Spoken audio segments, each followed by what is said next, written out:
अगर आप जानना चाहते हो कि क्यों रशिया यूक्रेन को इन्वेड कर रहा है और यूएसए का क्या रोल है इसमें, तो इस वीडियो को पूरा देखिएगा। यूरोपियन यूनियन 1/3 नेचुरल गैस और 1/4 क्रूड ऑयल को इंपोर्ट करता है रशिया से। सेकेंड वर्ल्ड वॉर के बाद में यूएसए और यूएसएसआर ने दोनों ने कोशिश किया कि ज्यादा से ज्यादा कंट्रीज उनके इन्फ्लुएंस में आए, इसलिए यूएसएसआर ने नेचुरल गैस और ऑयल पाइपलाइंस बनानी स्टार्ट कर दी। वेस्टर्न यूरोप यूएसएसआर से 6% ऑयल इंपोर्ट करता था 1960s में, तो यूएसएसआर ने एक ऑयल पाइपलाइन बनानी स्टार्ट कर दी जो यूक्रेन और पोलैंड से पास होते हुए जर्मनी में टर्मिनेट करती। तो यूएसए को चिंता हुई कि इस पाइपलाइन की वजह से जो यूएसएसआर है उसका इन्फ्लुएंस बढ़ जाएगा यूरोपियन कंट्रीज पर और उसका इन्फ्लुएंस कम हो जाएगा। तो यूएसए ने प्रेशर डाला अपने अलायंस के ऊपर, खासकर वेस्ट जर्मनी के ऊपर, कि आप इस पाइपलाइन को कोई भी मदद प्रोवाइड ना कीजिए। लेकिन फिर भी ये पाइपलाइन 1 साल के अंदर बनके तैयार हो गई। 20 साल के बाद फिर से यही प्रॉब्लम आती है जब रशिया एक नेचुरल गैस पाइपलाइन कंस्ट्रक्ट करता है 1981 में। वो पाइपलाइन साइबेरिया से होते हुए फिर से जर्मनी की तरफ जा रही थी। इसके चलते यूएसए ने फिर से परसुएड किया यूरोपियन कंट्रीज को कि आप इस पाइपलाइन को कोई भी फाइनेंस या कोई भी इक्विपमेंट प्रोवाइड ना कीजिए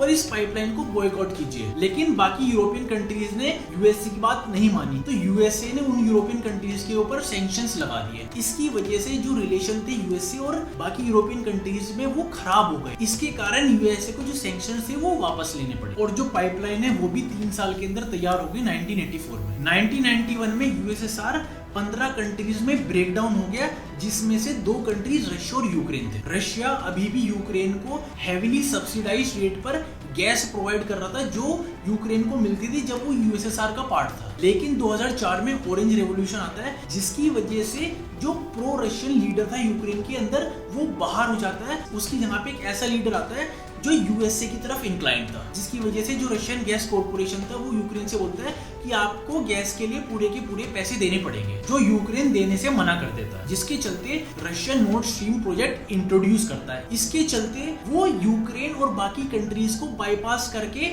वो बाल्टिक सी के अंडर से ही पाइपलाइन इंट्रोड्यूस करके वो जर्मनी तक गैस वगैरह पहुंचा देता। नॉर्थ स्ट्रीम 2011 में कमीशन हुई। इसकी वजह से यूक्रेन को भारी नुकसान हुआ क्योंकि उसको ट्रांजिट फीस नहीं मिल पा रही थी जो उसको मिलती थी जब पाइपलाइन पास करती थी उसके एरिया से। साथ ही साथ जो जर्मनी की डिपेंडेंसी है रशिया के ऊपर वो काफी बढ़ जाती है। 2020 तक रशिया जर्मनी को 75% नेचुरल गैस प्रोवाइड करने लग गया। अभी जो क्राइसिस चल रहा है यूक्रेन में, इसको एक एंगल इससे भी देखा जा सकता है कि जो यूएसए है वो नॉर्ड स्ट्रीम 2 को रोकना चाहता है। नॉर्ड स्ट्रीम 2 एक पाइपलाइन है जो बाकी कंट्रीज को बाईपास करके वो पैरेलल रन करेगी नॉर्ड स्ट्रीम 1 के, और वो गैस अमाउंट जो रशिया से जा रही है जर्मनी की तरफ वो डबल हो जाएगी। अगर नॉर्ड स्ट्रीम 2 फंक्शनल होती है तो जर्मनी की जो डिपेंडेंसी है रशिया के ऊपर वो काफी ज्यादा बढ़ जाएगी, यानी कि जो रशिया का इन्फ्लुएंस है यूरोपियन कंट्रीज के ऊपर वो काफी ज्यादा बढ़ जाएगा और यूएसए नहीं चाहता। और आप जान के हैरान होंगे